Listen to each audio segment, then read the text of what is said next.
Hey team, Richard Tubb here. I'm at Uptime Live in London. We've got so many of the UK's and Europe's top MSPs joining us today to talk about the next generation of managed services. And one of those MSPs is Liam. How are you doing today, Liam? Very good, thank you, Richard. Well, what brings you to Uptime Live?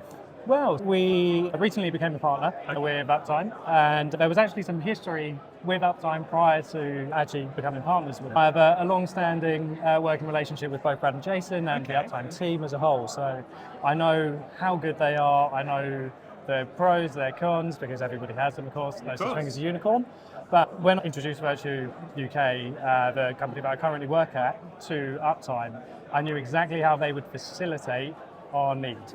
So we knew that the overflow elements would be fantastic. We know that we have 24/7 support, and we would know the quality and the character of the business that would then be helping us and our customers. Yeah, I'm hearing that a lot from Uptime MSPs like yourself. Sure. The reason they work with Uptime is not specifically because what they can do, but the culture of the business. So tell us a bit about your business. Where do you work out of? What type of clients you look after? How many people work there? Yeah, sure. So we are a small business. So there's, I want to say, 10 of us now. Yep. So I myself work as the service delivery manager, so head up the service and the operations elements. We primarily focus in on SMEs and slightly larger SMBs, so kind of a 50 to 250 seat count, and we have lots of enterprise level experience from our other team members who kind of bring it down, chop it up into kind of bite-sized pieces, and then we try and implement that for the customers who are growing through that period where they're getting to the point of, hey, we really need to start thinking about the governance, the control, and all of these additional things that come with growing as a business. Yeah. So that's our target market. And we also have a special place in our heart for non-profits as well. For non-profits, good. Yeah. Good to hear. So the relationship with Uptime, what does that look like at the moment? What type of services do you take from them? How do they help you?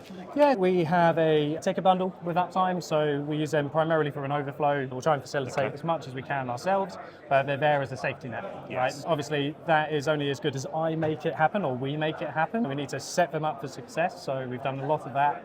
And we also use them for some project requirements as well. Okay, so that gives you the flexibility. Exactly, yeah. So whereas we have a chunky project runway, which is happy days, right? So really, really nice. But at the same time, it means that we can flex a little bit. We can bring some stuff forward, whereas previously the kind of the low-hanging fruit projects might have been delayed or pushed back, so we can focus on the bigger picture pieces.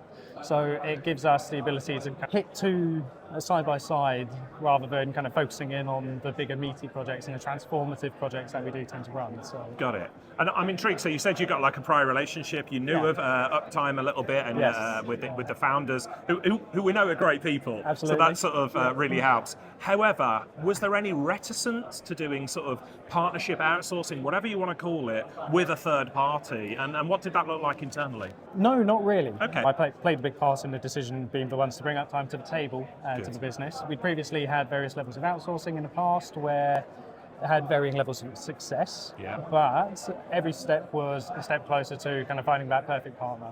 And just very briefly to roll back to my experience with Uptime is I actually used to work at Uptime. Did you? So, yes. I had no idea about that, Liam. So there you go. I was one of the service delivery managers. Oh, so you intimately know the benefits that this service can exactly. bring. So and the warts. Exactly, yeah. So when I say the pros and cons, I was there. Yeah, and obviously moving to this new company and understanding the requirements that this business had, I knew for a fact we're not going to have the same degree of flexibility as we would necessarily with a purely internal team.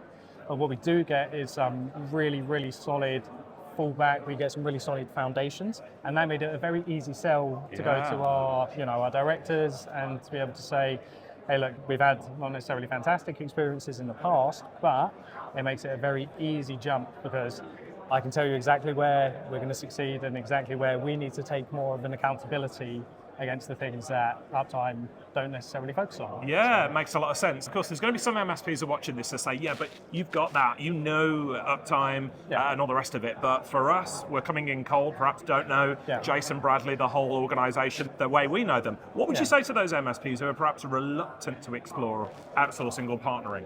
It doesn't hurt to ask. It doesn't hurt to find out. Sit down and think about your needs, right? Understand what is it that you're trying to achieve, where are the gaps that you're trying to fill, right? And then come and have a conversation. The worst thing that will happen is you spend half an hour having an initial chat and you go, maybe it's not for me. And you carry on with how you're going. Yeah. But if you don't ask, you'll never find out.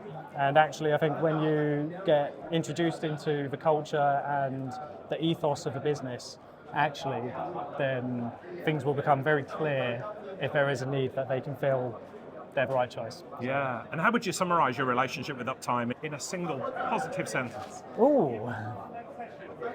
Oh, you put me on the spot now, Richard. Pleasantly comfortable. Pleasantly comfortable. Yeah. I like that. On that bombshell, we'll say thank you, Liam, appreciate it. And now there's arcade machines over there that we can hear pinging and ponging, drawing my attention. Do you fancy a game of Pac-Man? Yeah, let's do it. Happy do it. days. Cheers.